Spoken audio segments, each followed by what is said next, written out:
तो वहीं उत्तराखंड की सियासत में आज पारा 7वें आसमान पर रहा। दरअसल बिगड़ती कानून व्यवस्था, बढ़ते अपराध और भ्रष्टाचार के मुद्दों पर कांग्रेस ने राजधानी देहरादून में शक्ति प्रदर्शन करते हुए राजभवन कूच किया। दरअसल ढोल जमाओं की थाप और हजारों कार्यकर्ताओं के हुंकार के बीच कांग्रेस के दिग्गजों ने सरकार की घेराबंदी की। पोस्टर हटाए जाने से लेकर उपजे आक्रोश से लेकर पुलिस की भारी घेराबंदी तक, क्या रहा आज देहरादून की सड़कों का नजारा, खास रिपोर्ट के जरिए जानिए।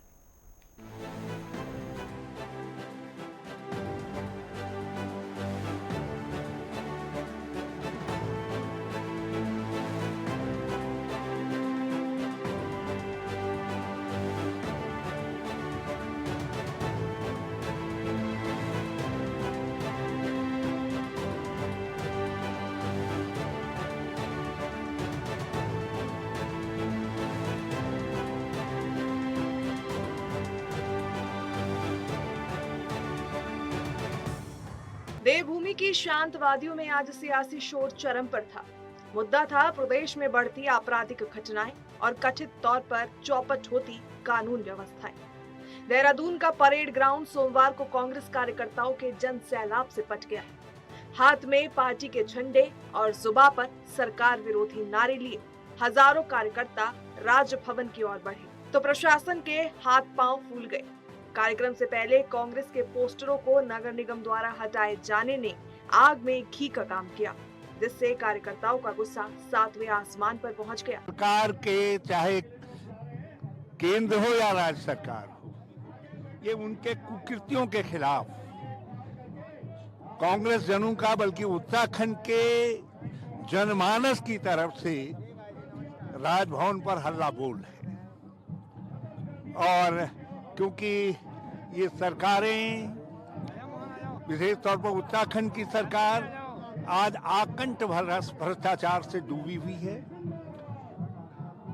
और राज्य के अंदर महंगाई चरम पर है, महिलाओं पर अत्याचार निरंतर बढ़ रहे हैं, महंगाई से आम आदमी त्रस्त है, दूसरी तरफ बिजली के दाम बढ़ाने की ये निरंतर कोशिश कर रहे हैं और पलायन चरम पर है। ये जंगली जानवरों के आतंक से गांव के गांव खाली हो रहे हैं, बेरोजगारी निरंतर बढ़ रही है, नौजवानों में निराशा है, नशे की प्रवृत्ति बढ़ रही है और नशे को संरक्षण देने का काम सरकार कर रही है। तो इन सब चीजों के खिलाफ जो जनता की भावना है, जो जनता की तकलीफें हैं, उन सब चीजों को उनको लेकर के आज हजारों हजार की संख्या में कांग्रेस जन परेड ग्राउंड पर अभी इकट्ठा है। यहाँ से हम राजभवन पर हल्ला बोल करेंगे। देखिए, कांग्रेस ने निर्णय लिया कि 16 फरवरी को यानी आज हम राज्यपाल हाउस घेराव करने का काम करें। राज्य में जो सरकार है वो सरकार लगातार जन विरोधी निर्णय लेने का काम कर रही है, काम जो है जनता के विरोध में कर रही है। इसलिए कांग्रेस ने ये निर्णय लिया है। आपके सामने है, प्रदेश की कानून व्यवस्था पूरी तरीके से ध्वस्त है और महिलाओं पर अपराध हो रहे हैं, उसमें भारतीय जनता पार्टी के नेता सम्मिलित है। और इसके साथ साथ आपने देखा होगा कि ये देहरादून जो अस्थायी राजधानी है, यहाँ 17-18 दिनों में जो है 6-6 हत्याएं हो जाती है। महिलाओं पर जो अपराध हो रहा है, उन अपराधों में जो है भारतीय जनता पार्टी के नेता संलिप्त है। भ्रष्टाचार अपने चरम पर है, नौजवान सड़क पर है, किसान सड़क पर है, आत्महत्या करने का काम कर रहे हैं, महंगाई अपने चरम पर है, खनन माफिया, शराब माफिया, भू माफिया जो है वो मौत लेने का काम कर रहे हैं, पर्वतीय क्षेत्र में जंगली जानवरों का आतंक है। ये तमाम विषय हैं, इन तमाम विषयों को लेकर के आज कहना चाहता हूँ, सरकार इतनी डरी हुई है, सहमी हुई है। अरे अगर आप अधिकारियों पर दबाव बना करके हमारे फ्लैक्स और पोस्टर उखाड़ने का काम करेंगे तो आप ये कीजिए, लेकिन जो जन सैलाब यहाँ पर आया है और जो आने वाला है उसको सरकार नहीं रोक सकती। केवल कांग्रेस ही नहीं है, अभी आप देखिए इसमें आम नागरिक बहुत बड़ी संख्या में हैं, महिलाएं हैं। पूरे प्रदेश में महिला अपराध में क्या हो रहा है आप सब देख रहे हैं। धाकड़ धामी की नाक के नीचे एक ही हफ्ते में राजधानी में 4 मर्डर हो जाते हैं। आईएसबीटी में 13 साल की बच्ची का रेप हो जाता है। संतरेसा में एक दलित की 14 साल की बच्ची का रेप होता है, मर्डर हो जाता है। अंकिता भंडारी से लेकर सल्ट की वो 12 साल की बच्ची से लेकर चंपावत की 14 साल की बच्ची तक, और वो महिला जो आज भी न्याय की बात कर रही है, जिसमें दुख संघ के चेयरमैन जो हैं आज जमानत में बाहर हैं, ये सारी चीजें क्या दिखाती हैं? भर्ती घोटाले, एक तो बेरोजगारी, कोड पे खास कहते हैं आपने अग्निवीर योजना ला दी, नौजवानों का फौज में जाने का सपना आपने खराब कर दिया, और ऊपर से भर्ती घोटाले पे भर्ती घोटाले। आप कड़ा कानून लाए थे, क्या कारण था? 22 के बाद फिर 25 में भर्ती घोटाला हो गया। किसान आंदोलन कर रहे हैं लंबे समय से, गन्ने के समर्थन मूल्य से लेकर अनेक बातें हो रही। अब सेब का किसान भी देहरादून में आके प्रदर्शन करने को मजबूर है, क्योंकि पहाड़ में भी लोग अब बहुत परेशान हैं इनके विभागों से, इनके कार्य करने की शैली से। और आज ये इसीलिए आक्रोश रैली निकले। हम लगातार, कभी ये विजय भाई खड़े हैं, हमारे और लोग खड़े हैं, भाई आए हैं, हम लोग चर्चा करते थे क्या कारण है यार इनके, ये मंडल अध्यक्ष ऐसा कर रहे हैं, इनका ओबीसी सेल का सदस्य ये कर रहा है, अंकिता को मारने वाला पुलकित आर्य भी इनके मंत्री का बेटा, आखिर बीजेपी के कार्यकर्ता ऐसा क्यों कर रहे हैं? लेकिन जब एब्स्टीन फाइल खुली और उसमें इनके बड़े नेताओं के नाम आए, 11 साल की बच्ची, 12 साल की बच्ची, 9 साल की बच्ची, और यहाँ तक कि बच्चियों का मांस खाने में उनके नाम जब आ रहे हैं, तब लगा यार जिस पार्टी के बड़े नेता इतने जघन्य अपराध में सम्मिलित हैं, तो उसके छोटे कार्यकर्ताओं से उम्मीद क्या की जा सकती है? आज ये युद्ध है, और ये इसलिए है कि हम अपनी बेटियों को सुरक्षित कर सकते हैं, हम अपनी बहनों को सुरक्षित रख सकें। यूसीसी की भी पोल आज खुल रही, इन्होंने लिव इन रिलेशनशिप को जो मान्यता दी है, उसमें इनके अपने पदाधिकारियों से पूछो कि अपनी बेटी अपनी बहन को आप बिना विवाह के किसी से रहने दोगे? एक भी बीजेपी का नेता सामने आके नहीं कह रहा मैं अपनी बेटी या बहन को इजाजत दूंगा। कूच का नेतृत्व कर रहे दिग्गज नेताओं प्रीतम सिंह, गणेश गोदियाल, डॉक्टर हरक सिंह रावत और करण म्हारा ने मंच से सरकार को जमकर कोसा। महिला उत्पीड़न, बेरोजगारी और जंगली जानवरों के बढ़ते आतंक जैसे मुद्दों पर कांग्रेस ने आर पार की लड़ाई का ऐलान किया। सुरक्षा व्यवस्था इतनी चाक चौबंद थी कि चप्पे चप्पे पर भारी पुलिस बल तैनात रहा। तो वहीं इस पूरे प्रदर्शन पर सत्ताधारी भाजपा ने पलटवार करने में भी देरी नहीं की। भाजपा का साफ कहना है कि जनता का विश्वास खो चुकी कांग्रेस सिर्फ भ्रम फैलाने की राजनीति कर रही है। प्रदेश के अंदर कानून व्यवस्था ध्वस्त हो गई है। 15 दिन के अंदर 5 हत्याएं मुख्यमंत्री के नाक के नीचे, होम सेक्रेटरी के नाक के नीचे, चीफ सेक्रेटरी के नाक के नीचे, डीजीपी के नाक के नीचे 15 दिन के अंदर 5 हत्याएं हुई हैं। उससे पूरा उधम सिंह नगर में पुलिस के दबाव में एक सिख भाई को आत्महत्या करनी पड़ी है। आज पूरा उत्तराखंड तराई हमारा खूंखार भेड़ियों से, खूंखार खूनियों से भयभीत है, और पहाड़ हमारा जंगली जानवरों से भयभीत है। भालू और बाघ से परेशान है। तो पूरा प्रदेश इस समय आतंकवाद से, भयभीत से, डर से गुजर रहा है। और इसलिए हमने आज ये रैली, अमन चैन पैदा हो, प्रदेश के अंदर शांति व्यवस्था हो, नौजवानों को रोजगार मिले, पेपर लीक ना हो, खनन माफिया, भू माफियाओं की सरकार, शराब माफियाओं की सरकार की विदाई के लिए आज हम कील ठोकने का काम करेंगे। आज इस परेड ग्राउंड से, राजभवन के घेराव से जंग की हमने शुरुआत की है। देखिए, लोकतंत्र में जैसे सेनाओं में युद्ध सेनाएं लड़ती हैं, लोकतंत्र में ये हमारी सेना, हमारी कार्यकर्ताओं की सेना, हमारी बहनों की सेना आज राजभवन घेराव करके लोकतंत्र में आज लोकतंत्र के एक सिपाही, लोकतंत्र के ये सैनिक आज भाजपा की चूल्हे हिलाने का काम करेंगे, उसकी विदाई करने का काम करेंगे। ये माफियाओं की सरकार, खनन माफियाओं की सरकार की विदाई करने का काम आज हमारा नौजवान, हमारी बहनें, हमारी माता बहन बुजुर्ग करेंगे, जिससे कि प्रदेश हंसा धनाई बेलवंती जवान जिन्होंने इस राज्य के लिए कुर्बानी दी है, प्राणों की आहुति दी है, उनकी आत्मा को शांति मिले।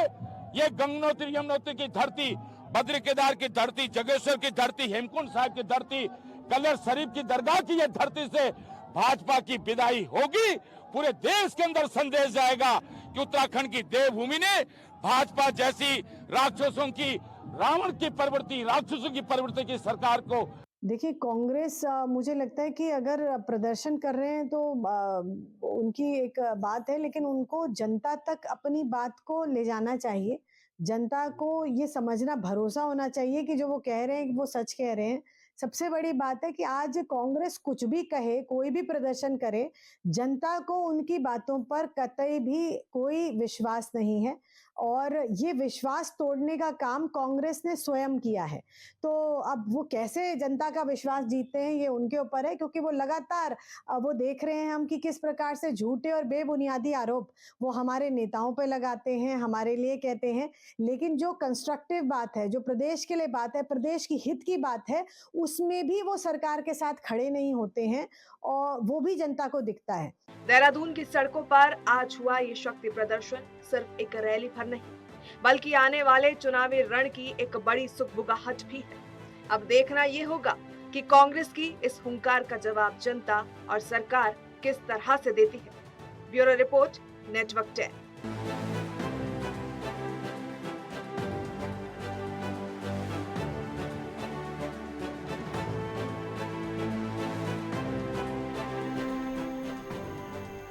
जहां कांग्रेस के लोक भवन कूच को लेकर नेटवर्क 10 संवाददाता ने कांग्रेस नेता प्रीतम सिंह से खास बातचीत की। आइए आपको सुनवाते हैं। कांग्रेस आज जिस तरीके से लोक भवन कूच कर रही है और ऐसे में 2027 की तैयारी भी पूरी तरीके से कांग्रेस में पूरी तरीके से देखने को मिल रही है। और जिस तरीके से आज काफी संख्या में तमाम विधानसभाओं से जिस तरीके से कांग्रेस के तमाम सारे कार्यकर्ता जो है वो आज पहुंचे हुए हैं, आक्रोश जो है वो भाजपा के खिलाफ जो है वो साफ तौर पर देखने को मिल रहा है। हमारे साथ कांग्रेस के वरिष्ठ नेता प्रीतम सिंह जी हमारे साथ मौजूद हैं। सर, जिस तरीके से आपके नेतृत्व में पूरी तरीके से जिस तरीके से देखा जाए तो काफी संख्या में लोग जो है आपके विधानसभा क्षेत्र से भी काफी संख्या में लोग पहुंचे हुए हैं, लोगों में काफी आक्रोश है। नहीं, देखिए, लोगों में आक्रोश तो है, लेकिन जिस तरीके से सरकार के इशारे पर प्रशासन काम कर रहा है, अभी भी प्रेमनगर में भी कम से कम 100 गाड़ियां हैं। कमोबेश यही स्थिति सहारनपुर रोड पे है और यही स्थिति जो हरिद्वार से आते इस रोड पे है। सरकार के दबाव में प्रशासन कोई सहयोग नहीं कर रहा है और आज हमने निर्णय लिया हम राज्यपाल हाउस कूच करने का काम करेंगे। तो निश्चित रूप से हम कूच करेंगे और सरकार को घेरने का काम करेंगे। आज हालात आपके सामने है, भ्रष्टाचार अपने चरम पर है, कानून व्यवस्था ध्वस्त है, नौजवान सड़क पर है, किसान सड़क पर है, खनन माफिया, शराब माफिया, भू माफिया मौज ले रहे हैं, पर्वतीय क्षेत्र में जंगली जानवरों का आतंक है। ये तमाम बातें हैं, तो इनको लेकर के हम कूच कर रहे हैं। जिस तरीके की कानून व्यवस्था की अगर बात की जाए, अंकिता भंडारी हत्याकांड तो हुआ ही था, लेकिन इस बार 4 से 2 सप्ताह में 5 हत्याएं जिस तरीके से देहरादून जनपद में हुई है, उसको कैसे देखते? नहीं, देखिए, कानून व्यवस्था तो ध्वस्त है। आपके सामने देहरादून में जिसे हम अस्थायी राजधानी भी कहते हैं और जो शांति के लिए पूरे विश्व में जाना जाता था, लोग रिटायरमेंट लाइफ व्यतीत करने के लिए देहरादून आते थे। उस देहरादून में 17 दिन में 5-6 हत्याएं हो जाए तो इससे बड़ा दुर्भाग्य और क्या हो सकता है। लोगों में भय है, लोग आतंकित हैं कि कब किसकी हत्या कहां पर हो जाए कुछ पता नहीं। और ये सीधे सीधे पुलिस के वरिष्ठ अधिकारी और सरकार का गठजोड़ है, जो गठजोड़ भू माफियाओं से संपर्क करता है, उनसे उगाही करने का काम करता है, उसी की परिणति है। धौलास की जमीन को लेकर एक बार फिर से राजनीति गरमाई हुई है। भाजपा उस मुद्दे को खूब उठा रही है कि मुस्लिम यूनिवर्सिटी का जो जिन था उसको फिर से बाहर लाने की कोशिश जो है वो की जा रही है। नहीं, देखिए, ये मैं आपसे कहना चाहता हूँ,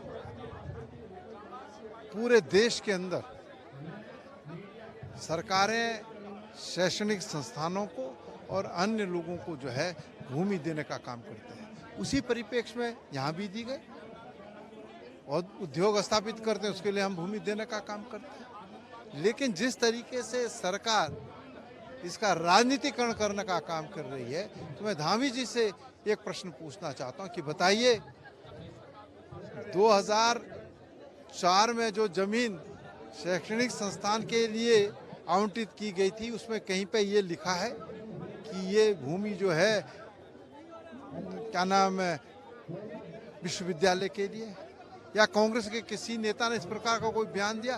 कोई सरकार के पास तथ्य नहीं है। और भाई, अगर भूमि आवंटित हुई थी उसके बाद तो 3 बार भारतीय जनता पार्टी की सरकार इस सूबे में रही, क्यों आपने कार्रवाई नहीं की?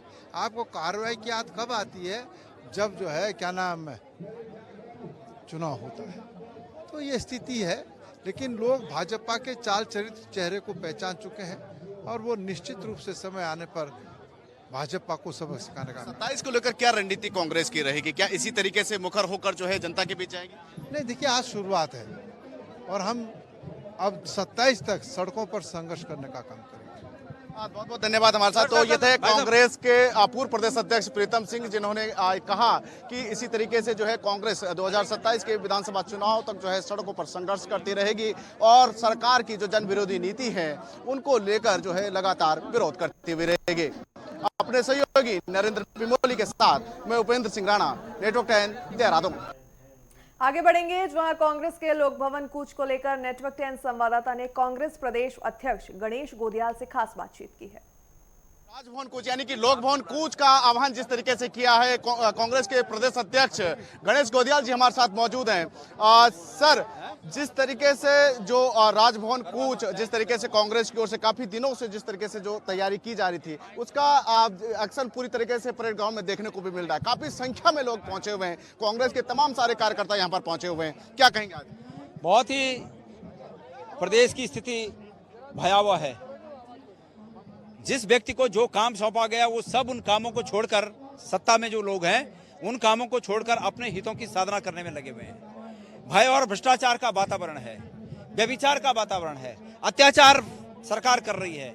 सत्ता में बैठे हुए लोग और उनके कारिंदे जो बड़े पदों पर बैठे हुए हैं वो सरकार में बैठे हुए लोगों की मनसा को भांपकर उनके अनुकूल, उनके हितों की रक्षा करने में लगे हुए हैं।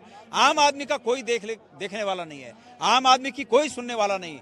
बथेरे लोग इस रूप में आत्महत्या कर चुके हैं, बथेरे लोगों की हत्या हो चुकी है, मनरेगा को चौपट कर दिया गया, घर घर जल घर घर नल की बात करके वहां भी एक भ्रष्टाचार कर दिया गया।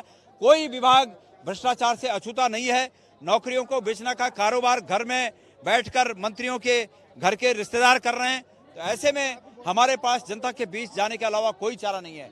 आज जनता के सहयोग से हम सब लोग यहाँ पर देहरादून की सड़कों को यहाँ सड़कों पर उतरकर राजभवन घेराव का कार्यक्रम हमने रखा है और ये जो अनगिनत लोग हैं ये इसी कार्यक्रम का हिस्सा हैं। धोलास की जमीन को लेकर काफी राजनीति जो है वो देखने को मिल रही है। वहां पर जिस तरीके से जो कहा जा रहा है कि कांग्रेस इस मुद्दे को जो है वो उठा रही है और तमाम सारी चीजों को जो है देखने को, और एक बार फिर से जो जो है धोलास की जमीन में मैं यकीन के साथ कह रहा हूं कि तिजारत हुई है, व्यापार हुआ और उस व्यापार में मुख्यमंत्री साझेदार हैं।